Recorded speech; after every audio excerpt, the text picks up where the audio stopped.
Got it. All right. Ready when you are. All righty. Hey, everyone, and welcome to Chef AJ Live. I'm your host, Chef AJ, and this is where I introduce you to amazing people like you who are doing great things in the world that I think you should know about. So if you watch my show regularly, you know that the first Tuesday of every month, we have a regular cooking segment called Tuesday with Thomas, where Thomas Allen from California Balsamic Vinegar makes a recipe using his vinegar. Well, if you watch really regularly, you know that last week we had an Iron Chef competition with Thomas Allen from local Spicery. Well, no, Thomas Allen from California Balsamic. I'm mixing him up with Nick Davoren from local Spicery. We had a wonderful smackdown and people said, we want to see Nick cook more. So we're going to be bringing him on once a month, the second Friday of every month. And today he is going to be cooking with a spice that we mentioned with the doctor earlier show, Nikki Davis. We talked about sumac. Please welcome Nick and sumac to the show. AJ, how are you? I'm good. It's so exciting to see you. I learn something every time you come on because I really know very little about spices. Well, and there's nothing I like more than to talk about spices. I had a gas at the Iron Chef Smackdown. You kind of had to twist my arm, but I'm glad you did. I had a lot of fun. I can't wait till the pandemic's over because it would be fun to have you and Thomas in the same place doing that, you know? Yeah. I'm game now. I'll do it anytime, any place, any competitor. Yeah, that is great. Yeah, so the doctor on the show earlier was talking about how she likes sumac because of like the lemony flavor that it like when you miss salt, that sumac kind of is really good for that. Yeah, that's part of what I wanted to talk about specifically is sumac as a salt substitute. I'm curious because I missed her talk. I was too busy fretting about doing this. Did she mention anything about health benefits of sumac, which is a curious thing? She didn't talk about it. She talked about using it instead of salt. She didn't talk about the health benefits. Excellent. So can I introduce you to sumac then? Please do. I always think of sumac as poison. What's poison sumac? So it's same family, different species. You could never confuse the two. They have different color flowers and different color berries. The poison sumac, they're both bushes. The poison sumac, releases an oil that is an irritant and causes an allergic reaction. The sumac berry actually is indigenous to Syria, and it's one of the oldest seasonings that we know of. Where we're actually certain that it's been used as a seasoning. It goes back to the cradle of civilization. We have evidence of sumac in the context of cooking going almost 10,000 years ago. So it's been around for a very long time. Interesting, we like to talk about it as lemony, and the lemon wasn't brought into the Middle East until contact with the Romans, right around 2,000 years ago. And so everything before then, the only real sour flavor that they could bring to their cooking was the sumac. And many chefs that study ancient recipes believe that a lot of the recipes we think of today as Middle Eastern that have lemon in them actually began with sumac, and the lemon grew to replace them. Sumac, if I were ever to write a list of 10 spices that you aren't cooking with now and you should be, sumac would definitely be one that's on it. It is so basic, it is so lovely, and in so many ways very unexpected. It is a dried berry. As I said, it comes from Syria, pervasive throughout Middle Eastern cooking. A lot of times either mentioned as sumac, or a lot of times you'll see a recipe that calls for a spice blend called za'atar, Z-A''ATAR. Za'atar is, it's got many, 3, 4, or 5 ingredients to it, but really the strongest flavor that I get off of za'atar is either the herb from the za'atar or the sour from the sumac. So if you've had za'atar, that might be your introduction to sumac. But the lovely thing about it, and we'll get started on this jar, it not only has a great sour citrusy flavor. We say citrusy because in context we all know how sour lemon is, and it is as sour as lemon. But lemon has sweet tones to it, and citrus, will tend to carry sweet tones.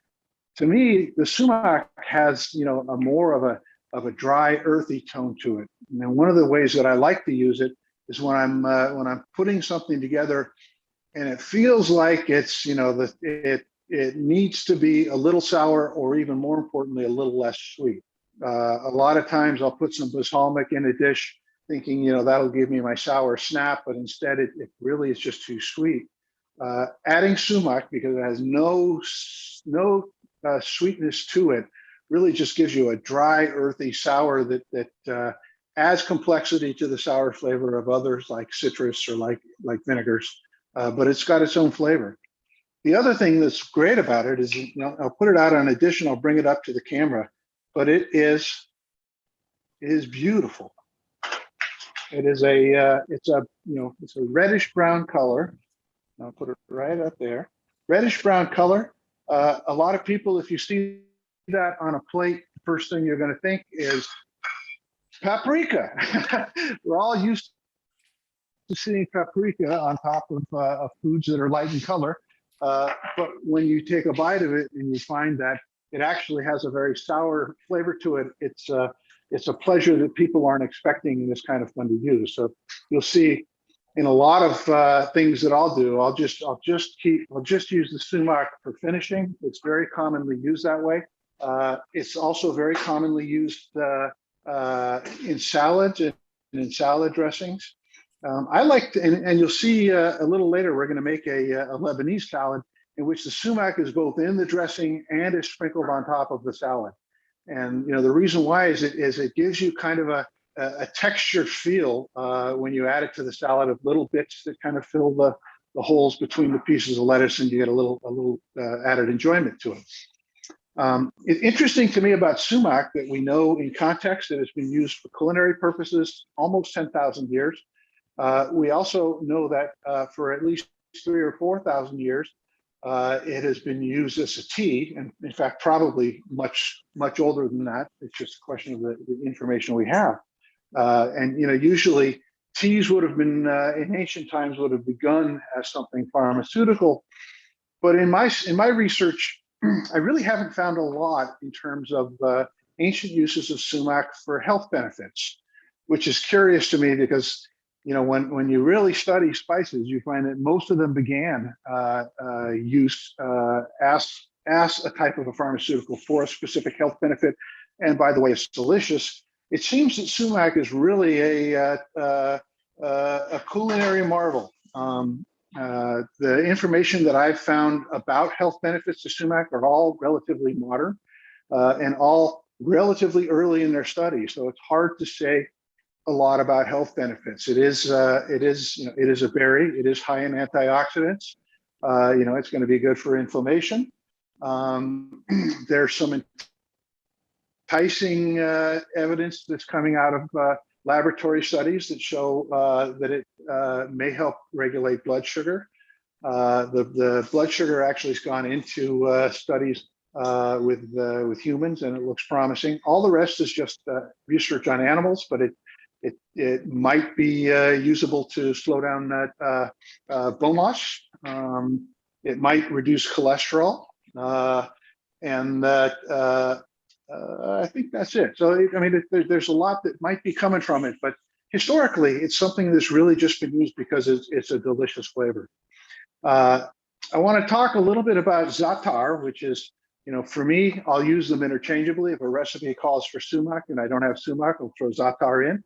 I do want to come clean that local Spicery makes a za'atar, but our za'atar has salt in it. So what I thought I would do is walk you through how simple it is to make a za'atar, and you can make your own at home. The recipe is very, very simple. It's if you don't put salt in, it's 4 ingredients, and the 4 ingredients are toasted sesame seed, an herb. Now, the herb really should be za'atar, and za'atar itself is it's a native form of oregano that's found throughout the Middle East. Unlike Mexican oregano, which is a stronger oregano, it's a milder oregano, and it can be gotten I haven't been able to find anybody that sells it without it having been sterilized. So most of the product that's out there for za'atar, or to my knowledge, all of the product in this country has either been irradiated or treated with ethylene oxide, so we won't carry it. Instead, I make my za'atar with French thyme, which a lot of people do. I also put some ground coriander, oh, and of course the sumac. Now the quantities, just to make it simple on everyone, it by volume, meaning if you're using measuring spoons, it's 3 parts toasted sesame, 1 part thyme, 1 part coriander, and 1 part sumac. Now, the one thing that I caution you, and I want to, in these talks, I kind of want to give people information on how they can blend spices and how they can use spices in their own cooking. Of these 4 ingredients, 3 of them are really, really easy to cook with. You can't overspice. Thyme is different. Thyme is one of those ones where if you put too much in, it develops an earthy flavor that can become obnoxious. So when I blend these, I'm going to blend them. I'll do the first 3 ingredients, and then we'll add the thyme, and we might not put all of it in. So I want to taste it in my mouth and make sure that we got the numbers right. So we'll just do it in a cup measure. Very simple. So and these are teaspoons. Sorry. That's 3 teaspoons or a tablespoon of the toasted sesame. 1 teaspoon of milled coriander seed. 1 teaspoon of the sumac. And then I'm going to put, maybe about 75% of that thyme in. Oh, it all went in. I hope we got it right. Okay, so we just mix it up, and it looks good. Smells perfect. The reason why I'm doing this is because one of the things I'm going to make, we're going to use za'atar as an ingredient. I thought it'd be fun to make it together. So, yeah, no problem with the time in that. Those you can take those to the bank. So 3-3-1-1-1. That's your recipe for making homemade za'atar. If you're working on a recipe and you see you need za'atar, you probably have all of those at home. So we'll come back to that in a second. What I want to do is I want to talk, how do you use za'atar? How do you use sumac? I use it a lot for finishing. It looks great on mashed potatoes. It looks great on hummus. You'll see it frequently syrup sprinkled on hummus, sprinkled on top of soups. If you could think of something very sweet, like a butternut squash soup with a sour red sprinkling of sumac on the top, absolutely delicious. Pairs very well with things that are sweet because you get the contrast sweet and sour. It pairs very well with things that are also sour because it adds complexity to the sour. And it pairs very well with things that have a neutral palate. What is that? What is a neutral palate? Well, it's what we all eat tons of. It's starches. so potatoes, pastas. I'm going to put it on some vegetables. It's just really easy. It's not overwhelmingly, and it's really, really fast. So speaking of fast, let's dive into it. First thing I want to do is actually the first 2 are both things my wife does frequently. First one actually is going to be, this is inspired by Chef AJ when she told me earlier this week that she had put bada bing bouillon on, let's get this one, bada bing bouillon on cauliflower.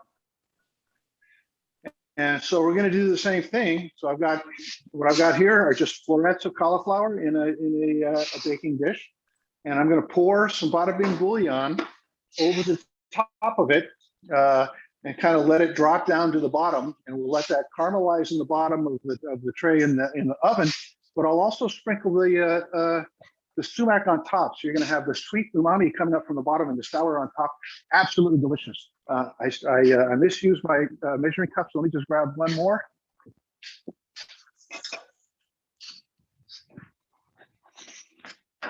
Yeah, bada bing, bada bing. I know I got it here somewhere. So bada bing, I'll usually do between, a teaspoon to a tablespoon per cup of water. In this case, I want it to be fairly strong and rich, so I'm putting a tablespoon in. This water is just starting to heat up, but it's going to be plenty hot. I just want it hot enough that it blends easily. I'm going to do a full cup here. There we go. So that's the bouillon. So you can see it's a very, very rich red color. I'm going to put these close together. Just going to pour that on top of the cauliflower. A little in the bottom. And then the sumac. And the sumac is one of those ones that's hard. You can end up with something that's very sour, but not in an unpleasant way. So it's not one of those things you have to worry too much about overspicing. So I want it to get through the cooking process and still be really obvious on the top. So I have the red color. And that's that. I'm going to put this in the oven. The oven's been preheated to 450. Put that right on. And we're going to do it for about a half hour.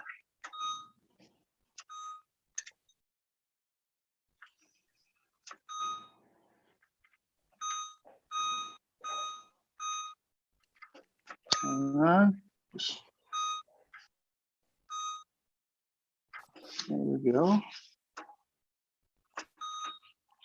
And we're going. So that'll, about a half hour, 35 minutes, that'll be done. The next thing that I want to do, and I kind of refer, at home, we call these spice hacks. And a lot of, when we work with spices, you have some big signature dish where you use the spices, the flavor that comes across, and it's really important. Mostly what we do is we use spices just to be able to prepare things rapidly and in a way that's pleasing. So, most of our cooking with spices is, oh, you just sprinkle it on a potato. Oh, you just sprinkle it on some broccoli. And so that's what we're doing. That's one spice hack. The other one we do a lot at home.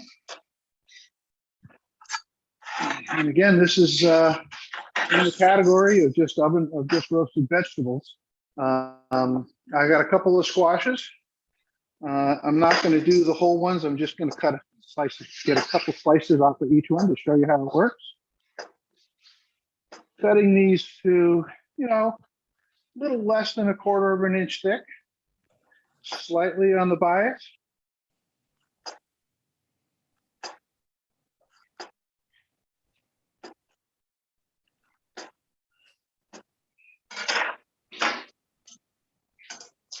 And let me see.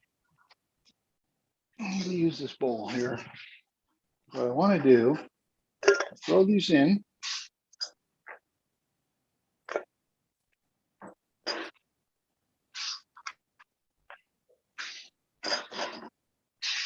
And just toss them with a little bit of lemon juice. And I told you how sumac can kind of magnify and make more interesting sour flavor. So you'll see a lot of recipes where sumac is paired with lemon juice. It might seem redundant, but they're very, very complementary. So I'm just going to toss those in there. Let them out.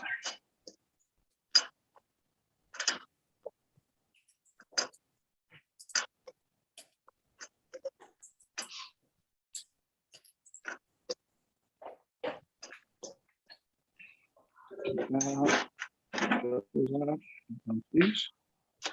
I'm going to rinse this because I'm going to use it later for my salad.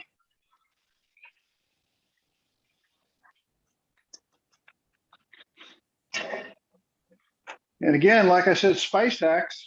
Let's just sprinkle some spice on something, make it better, and make it more meal worthy. And this is, for us, classic Thursday night. Throw some vegetables in the oven with a seasoning on them.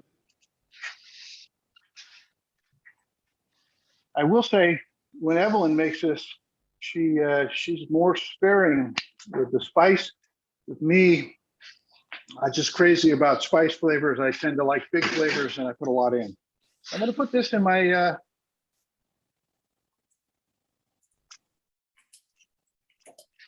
air fryer.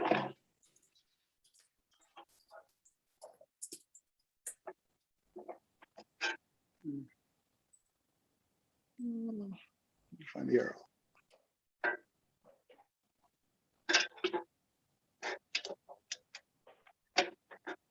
There we go. And in the air fryer, this just do it 400 for about 10 minutes, and then you're done. Now, Nick, Kathy made a comment. Sumac is often presented in a small bowl with a teeny tiny spoon right next to the salt and pepper on the table in Azerbaijan restaurants. there we go. And that would be, like we were talking about it as a salt substitute, and it's a great one. You see a lot of people that are, making salt substitutes today. They're moving away from potassium chloride, and more of them are using citric acid, which is a very similar idea. It's a sour flavor instead of a salty flavor. I think it's very effective as a salt substitute.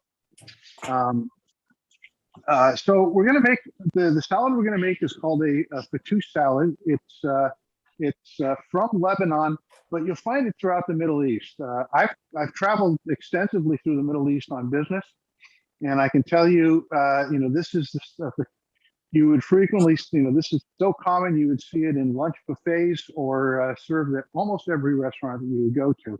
And the two things about a Fattoush salad that are really, really defining for it, one is it really highlights the flavor of sumac, which is used in the salad dressing, and it's sprinkled on later. And secondly, Fattoush salad is made usually with toasted, torn shreds of flatbread tossed in the salad like croutons. I chose it because in the Ironman, I chose to go Central American, and didn't realize till after I'd started that I didn't have any tortillas, so I had to quickly make up some tortillas. Chef AJ suggested that might be a good thing to bring back here. And the thing about corn tortillas, in terms of purity in an SOS context or in a vegan context, usually if you're making corn tortillas, you would just put water, masa, which is a corn flour that's been treated with lime, and oil. So what I do is,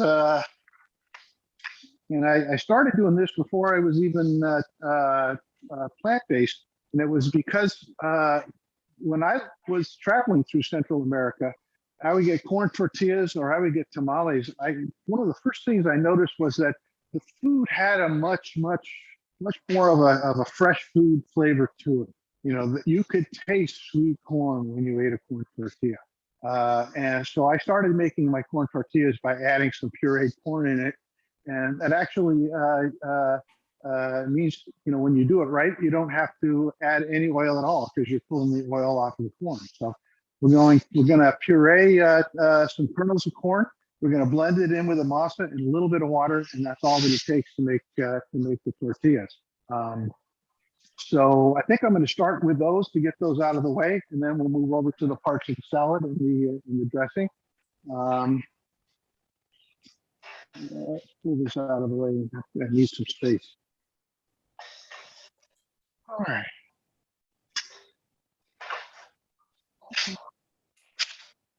So let's start here. So what I'm using for corn, this was just frozen corn, 1 cup of frozen corn. In the Iron Chef with Thomas, I use canned corn. If you use canned corn, I recommend that you rinse it. Or the best is fresh corn if you've got it. I wasn't sure I would have the time to use fresh corn, but frozen corn can actually be very, very close. Another thing I like to use is the Oh, what is the fire roasted corn that you can get at Trader Joe's has a nice flavor to it as well. Now, I want this to puree. I want it to turn into a liquid. And to make sure that happens, I'm going to add just a little bit of water to it.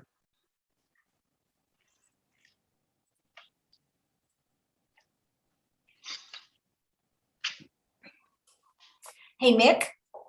Yeah. I'm having this little thing where Zooms keep circling and I don't want to lose the connection. So I'm going to go to where the router is in the other room. I'm going to be gone for as little time as possible. So just know that I'm not leaving you, and entertain the troops for just a moment. Okay. I will hold down the fort. All right. So in my little blender, I'm just going to puree this.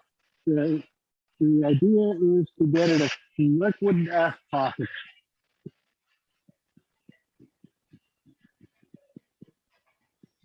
Well, it just takes a few seconds. That's good.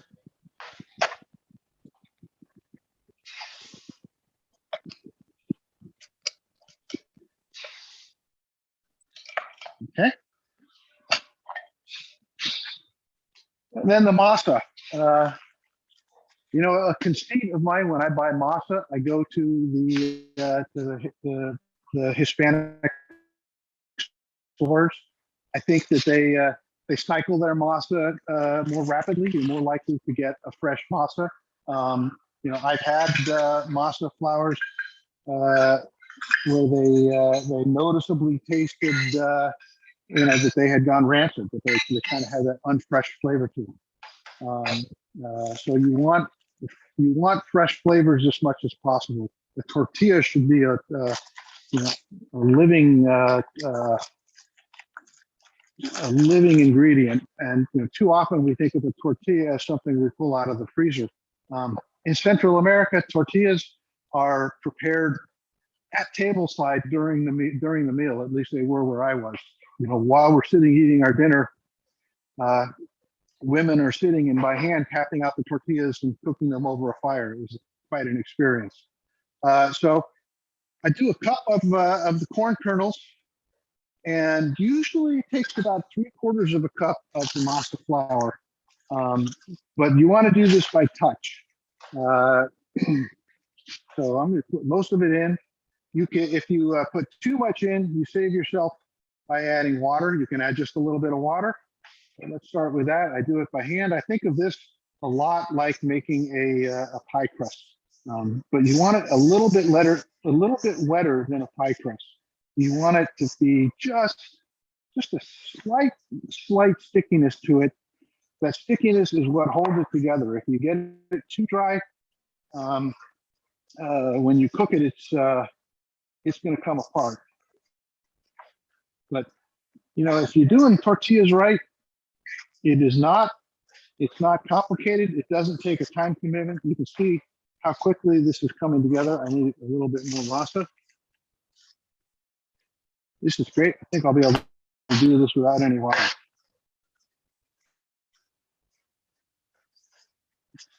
Maybe just a splash.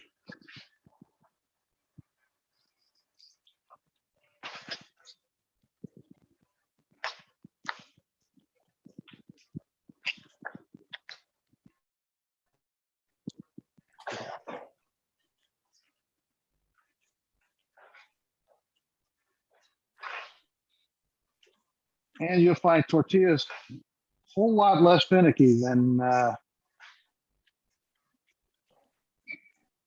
making a pie crust.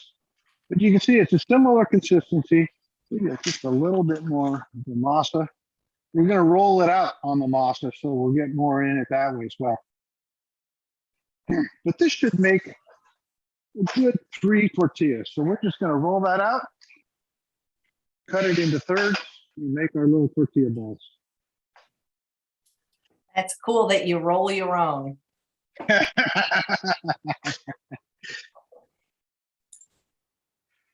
Well, so these ones, the ones that I for the Iron Chef, I was trying to make tacos, so I wanted relatively thin ones, and I roll them out using a rolling pin.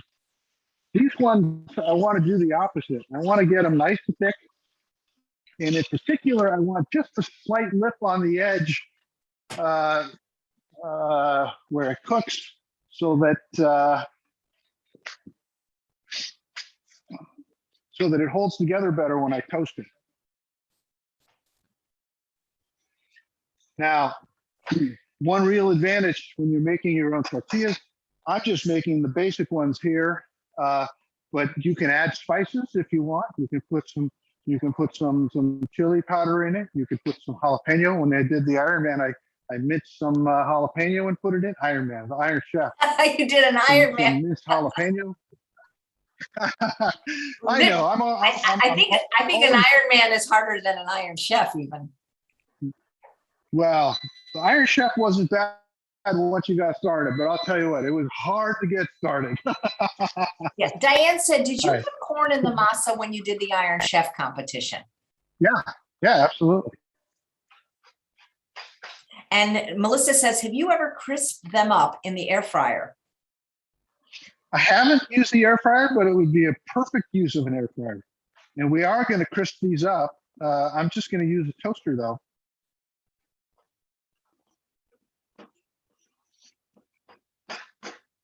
Do you have any pets? We don't. We had many pets when our kids were growing up. When we moved to where we are now, it wasn't intended to be a permanent move, so we didn't feel right about bringing a pet in. But we love animals. We just don't have them right now. When you had pets, did you name your dog Pepper? No. Actually, no.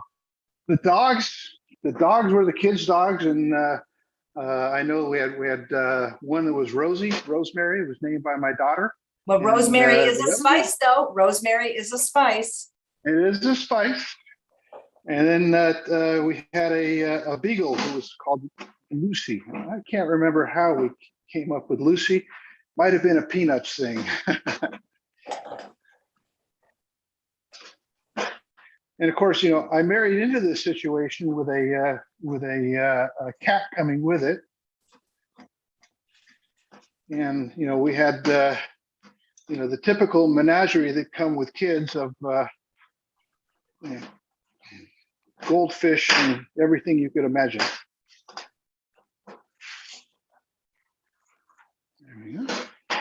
So you see how fast these come together. This is not a time-consuming thing to do. It's pretty simple. I guess it's good for me that I, having lived in Central America and seeing tortillas whipped together in the kitchen as quickly as they make them, I was never intimidated by the thought of making fresh tortillas. And you see, I'm just kind of tucking up the edge a little bit, so you have just a very slight ridge at the edge. And that's only because I want that so that when I tear it up, they hold together better and they'll toast better that way. Okay, so we got this.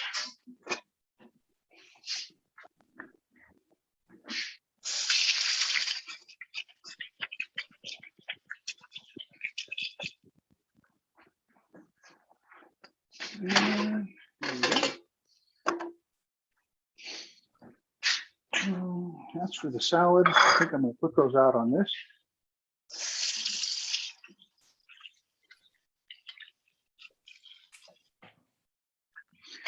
So the squash are done. And again, what'd that take? 10 minutes?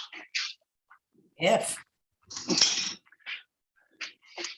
I have a recipe for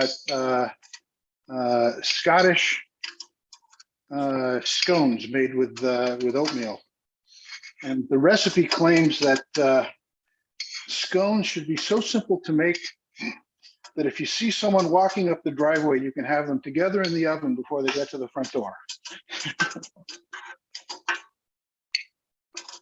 All right. So there's the squash, and I'll bring it up to the camera.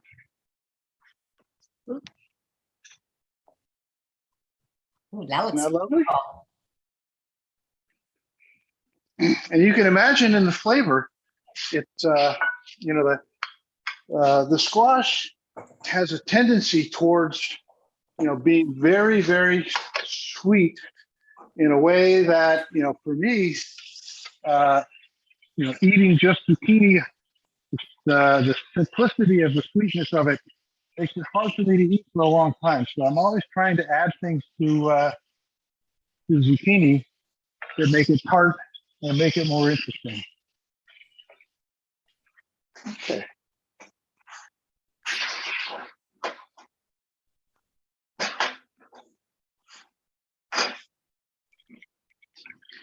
I'm going to rinse this again because I want to use this with the salad together. This is the way we cook at home. We try to use as few dishes as possible because no one likes to do dishes. And usually, here at the Spicery, we have people working downstairs, and I can just put all the dirty dishes in the dumbwaiter and send them downstairs, and they get cleaned up. But not today. It's all on me. So we're going to be careful. Okay. Let's get we'll get the tortillas cooking. I'll throw them in the toaster, and while they're toasting, we'll put the salad together. So the tortillas want to be cooked at a very high heat. This is a commercial induction range, so it can get quite hot. The highest heat says 450. I think it's actually hotter than that. It's completely dry. There's no need for any never a need for any oil when you're making tortillas. It's always done on a completely dry, hot skillet or griddle.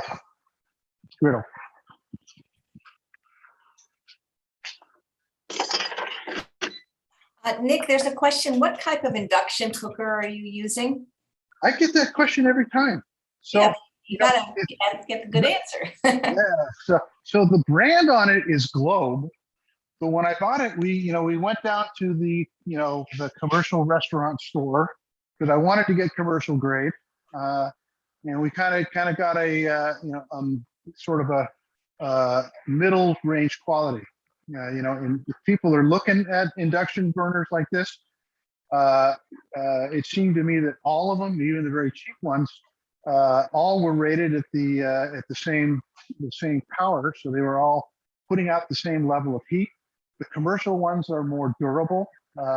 You can put larger and heavier pots on them, and we were looking for tops that we could use when we do cooking classes here, and we could leave them for anyone to cook with. So the name brand is Globe, but I think it's just probably a Chinese-made general commercial kind of a thing.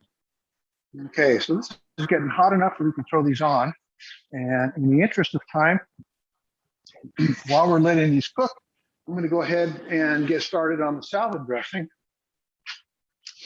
So the main ingredients in the dressing for the salad, lemon juice, and I in advance I squeeze the lemons. It's about 1/3 of a cup. That's the juice from 2 lemons. Always, when I was a young man, I would use the bottled lemon juice, but there's just no comparison in the flavor.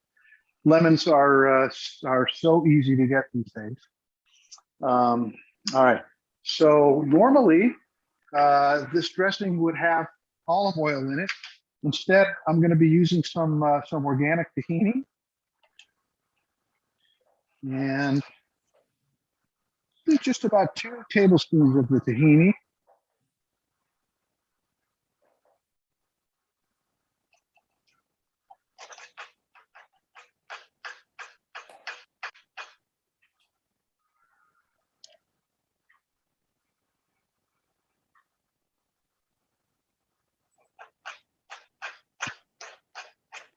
Do you ever use Meyer lemon? Do you ever use the Meyer lemon? I love those. I love Meyer lemon. Yeah.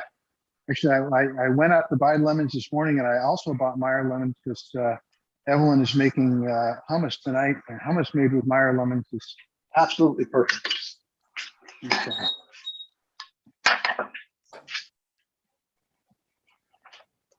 So you want to put that on just to the point. At that point, I could get a smell that it was starting to cook. You want it just to cook to the point where you're getting little black spots on it. We've all bought tortillas. We know what tortillas look like when they're done. All right, so I've got lemon juice. I've got the tahini, 2 or 3 cloves of garlic. And I've pre-minced that, so you don't have to watch me stand here and chop.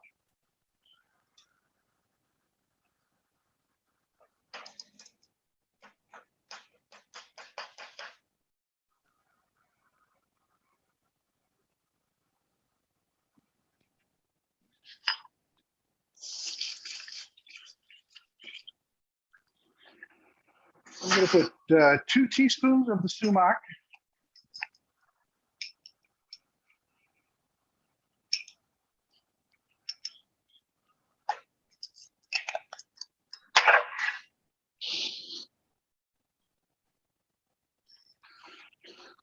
And this is an organic pomegranate molasses. Usually I don't use things like this, but when I saw it at the store and I saw that it only has 2 ingredients, namely pomegranate juice and date powder, it seemed okay to me. And I'm going to put just about a teaspoon of the pomegranate molasses in, just to sweeten it and to thicken it. The important thing with salad dressing is it's got to nicely coat the leaves of the lettuce. Yeah, pomegranate molasses is really good. It's kind of similar to some of the things Thomas makes in a way. I was surprised. We were just going through his website. I was surprised to see that he makes a pomegranate balsamic, which I can't wait to try.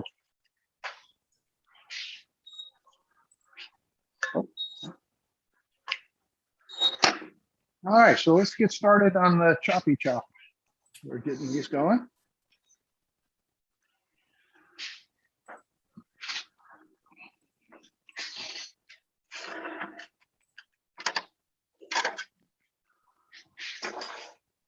So, it is your basic Mediterranean salad.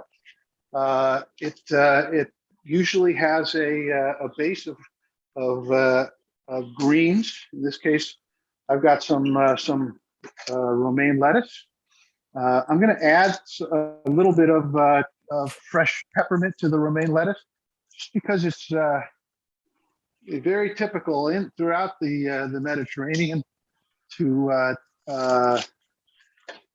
cook with herbs in any kind of a salad. It wouldn't be a simple lettuce. You usually find some peppermint and some cilantro and whatever happens to be available.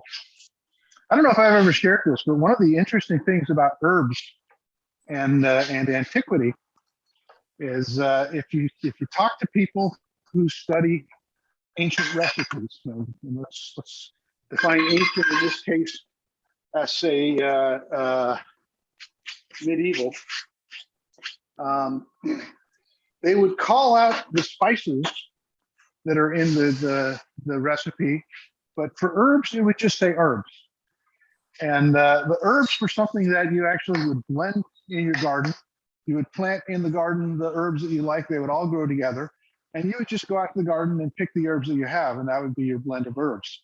So when reading ancient recipes, trying to decipher which herbs they used, it's not as simple as it might be today. So I think we just assume, particularly with Middle Eastern dishes, that any kind of green is going to include some aromatics like peppermint. Okay, so we're gonna add this. And then we'll see that.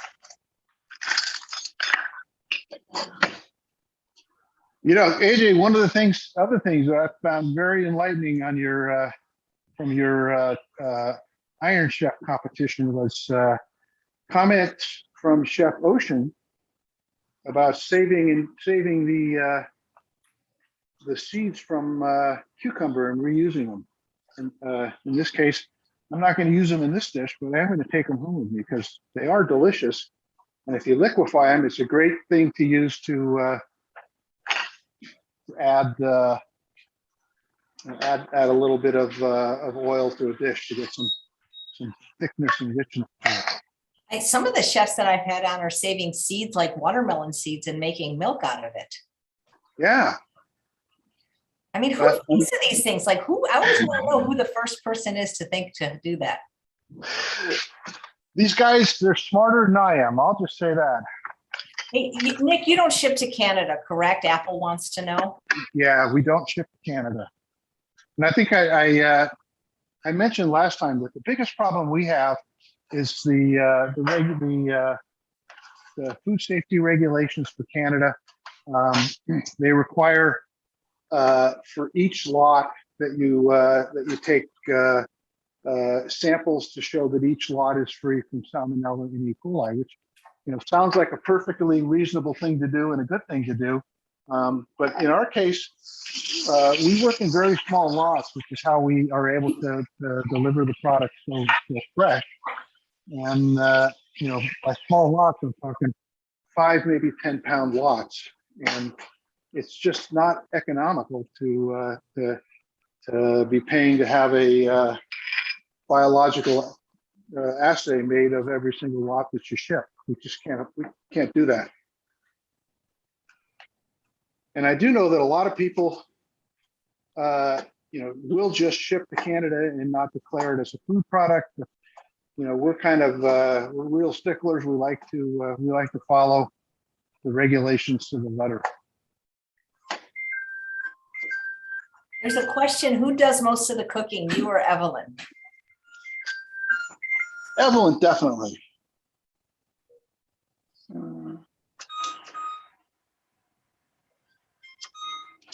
So that was my alarm for the cauliflower, and it looks gorgeous. Nick, do you know why a dumbwaiter is called a dumbwaiter? Someone's got a good answer. The joke that we were throwing around when we were building the place was because we couldn't afford a smart one. And do you know if quick pots are induction friendly? Rebecca wants to know. I don't know what a quick pot is. So the best test if it's induction friendly is if a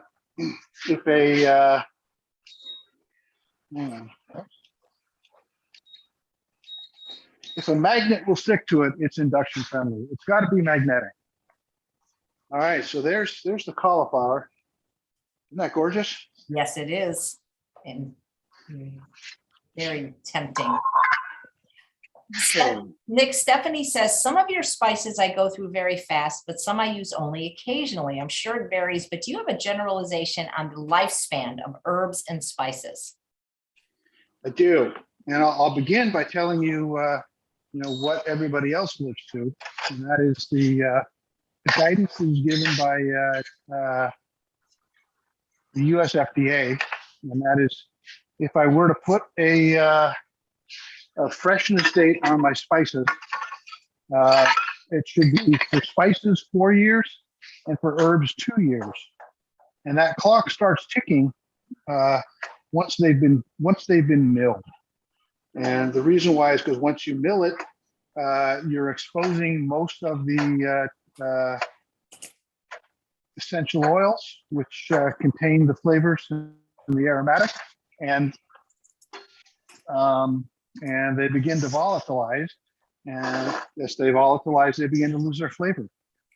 Spices never go bad, but like Douglas MacArthur once famously said about old soldiers, they do just fade away. All right, so I'm going to put this cooktop out of the way while it's cooling down.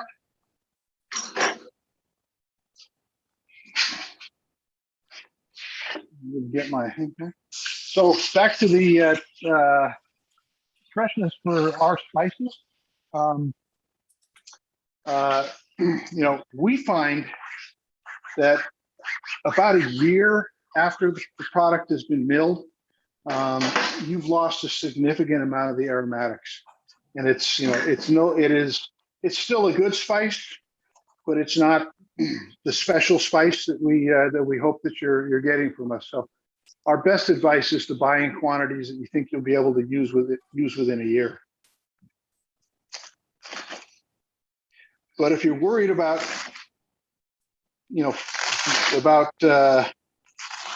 freshness from the standpoint of what anyone else might say, 4 years for spices, 2 years for herbs. And when you buy it from us, you can get it. You're getting up to a year's head start because we can get our product out to you a lot earlier than big companies can. So what's the difference between an herb and a spice? That's a good question. Herbs generally are comprised of leaves. And frequently come from annuals, but not always. So oregano, thyme, basil, they're all leaves from annual plants. Spices are more likely to be the seed, the bark, the root, etc. And the difference from the standpoint of freshness is the tender leaves from an annual plant are much more delicate, and they're going to lose their flavor much more rapidly.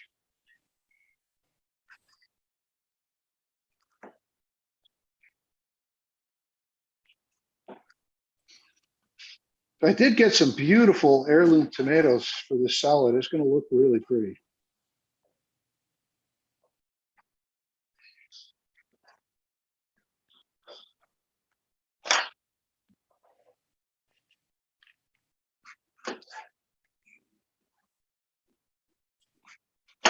Ooh, sorry. I said I would be doing this while this was in the toaster. So let me get the rack out of the toaster. Lay these out on the rack. Just tearing these into chunks. You want them in bite-sized pieces, something that'll fit on your fork. And the reason why I don't just cook them extra long when I'm cooking them is that in toasting them, you want to get all the edges to be crisp. So you tear it first, and then you cook, and then you throw it in the toaster. It's like little pieces of toast.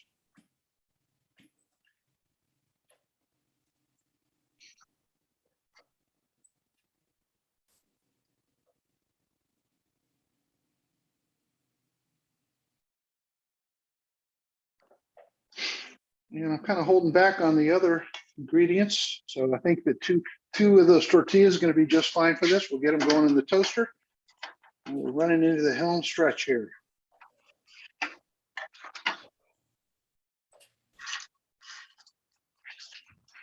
I didn't realize all these years that the red sprinkled on hummus was sumac. I just assumed it was paprika. Yeah. I'll tell you, you know what I love on hummus is hot sauce on top. There was an Armenian couple that were good friends of ours when Evelyn and I first got married. They actually ended up catering our wedding for us, did a fabulous job. And he would always put hot sauce on top of the hummus. And so delicious. Why don't you make an SOS-free hot sauce? There's only one brand that I know of, Brew Brothers, and it's not easy to get. Actually, I do make hot sauce for my own use at home, and I'm happy to share recipes, and I'd be happy to do a show sometime on making hot sauces. But as far as selling them, our process really is defined as a dry process. And, within the context of our food safety program, keeping it a dry process is very important. So I don't see us adding anything that we make that will ever be wet. Nothing wet. So you're dry, Thomas is wet, in other words. That's right. And the two are very different in terms of what you have to do to keep the product safe. In Thomas's case, he's probably mentioned this to you. When he makes a new flavor, he's got to get a certified test which I believe is mostly relative to the acidity, so that he can prove that the acidity is high enough to protect the product from pathogens. In our case, because we're entirely dry, the two things that we have to worry the most about are keeping moisture completely out of our process, because if moisture comes in contact with any existing pathogens, it allows them to grow. And then we also worry about any potential cross-contamination of one product to the other, which is why we have these little miniature clean rooms that we've created with negative air pressure. All right, what am I missing? Oh yeah.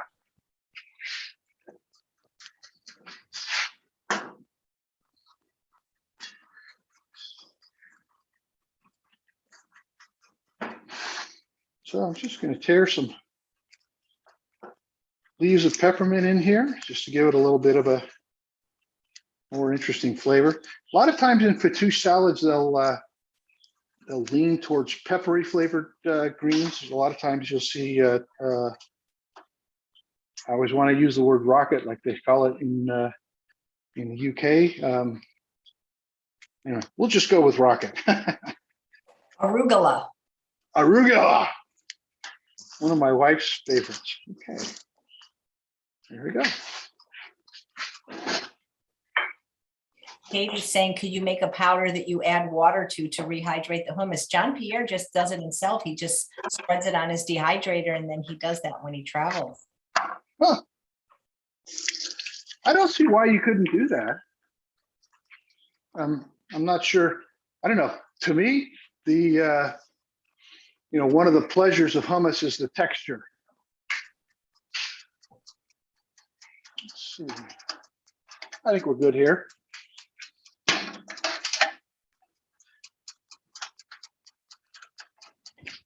All right, so here's our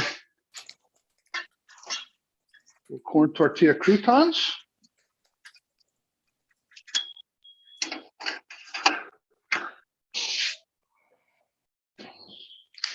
Shake the dressing up. You shake that like a man who's made martinis. I do enjoy a martini once in a while. But with balsamic vinegar from California Balsamic, you can't shake like this. You have to go 3 to 9. Is that right? Those the rules, huh? Randy'd like to know if you have a Cajun spice. Yes, we actually have two. So one is our Cajun spice. We call it vieux carré, but it's also listed on the website as Cajun. But the Louisiana blackening is a very, very similar flavor profile.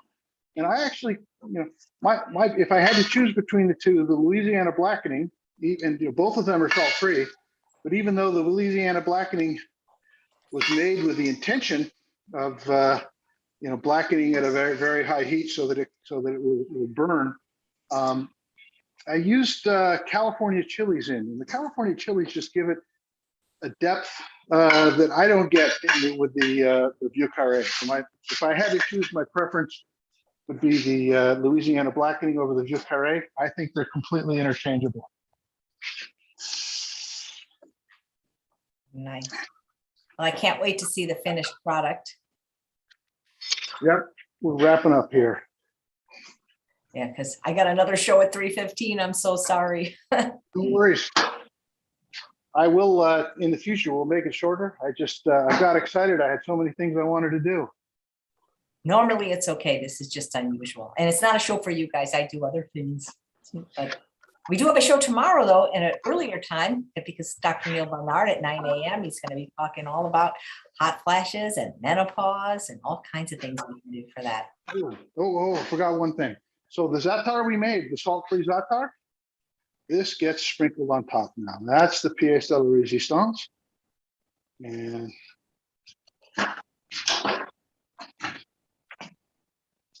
I'll bring this up to the camera. Oh, man, that looks amazing. Isn't that gorgeous? And your plates are so beautiful, and so is your presentation. All leftovers from from the days before the virus when we could give cooking classes. So this is it, our Fattoush salad, our cauliflower cooked with bada bing bouillon and sumac and sumac squash. Very easy, very fast, very delicious. Yeah, it's amazing how the bouillon is a spice. Yeah, I use it and I know you do as well. I use it all the time. I can't believe how much I use that.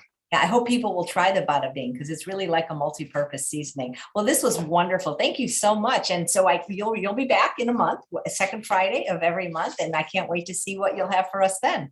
Okay, and the intent is each time I'll bring a different spice or a spice blend. We'll focus on that, and we'll focus on how to cook with it and give you some ideas. You'll probably be on the show longer than Thomas because he only has about 30 flavors of vinegar. I bet you have way more than 30 spices.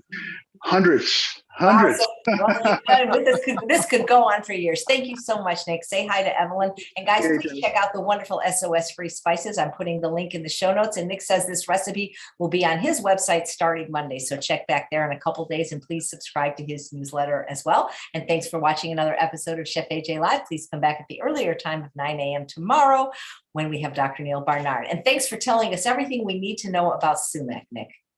Thank you, AJ. It's great to see you.